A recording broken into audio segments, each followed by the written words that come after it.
Tu regardes autour de toi et tu as peut-être l'impression que tout le monde avance plus que toi.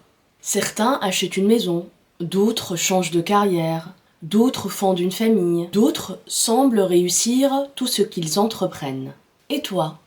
Tu as parfois l'impression de stagner, d'être en retard, de ne pas avoir assez accompli. Et cette comparaison peut en effet devenir extrêmement douloureuse. Mais aujourd'hui, j'aimerais te proposer une autre lecture. Et si tu n'étais pas en retard? Et si tu étais simplement en train de suivre un rythme qui t'appartient? La comparaison est un piège psychologique. Le cerveau humain compare naturellement.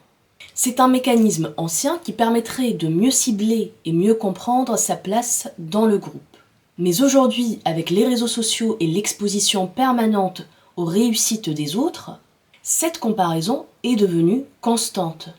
Alors, tu compares ton quotidien au meilleur moment des autres.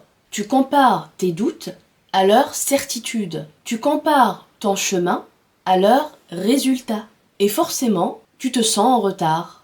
En psychologie clinique, chaque vécu, chaque histoire est différente. En effet, deux personnes du même âge peuvent avoir des parcours totalement différents et divergents. L'une a grandi dans un environnement sécurisant, l'autre a dû apprendre très vite à survivre émotionnellement. L'une avance avec confiance, l'autre passe des années à reconstruire l'estime d'elle-même. Comment alors pourrais-tu comparer deux histoires qui n'ont jamais commencé au même endroit? Le rythme de chacun va donc dépendre de son histoire, de son environnement, de ses ressources et de son expérience. Le cerveau préfère la sécurité au changement. Changer demande de l'énergie. Et prendre un risque fait appel souvent aux circuits liés à l'incertitude. Alors, parfois tu avances plus lentement. Non parce que tu es incapable, mais parce que ton système nerveux cherche d'abord à se sentir en sécurité. Et cela mérite de la compréhension et non du jugement. Je vais te partager les 3 clés pour cesser de te sentir en retard. Clé numéro 1.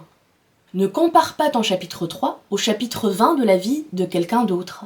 En effet, tu ne connais jamais les coulisses de la vie des autres. Clé numéro 2.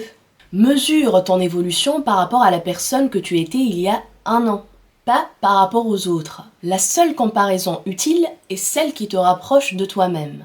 Clé numéro 3.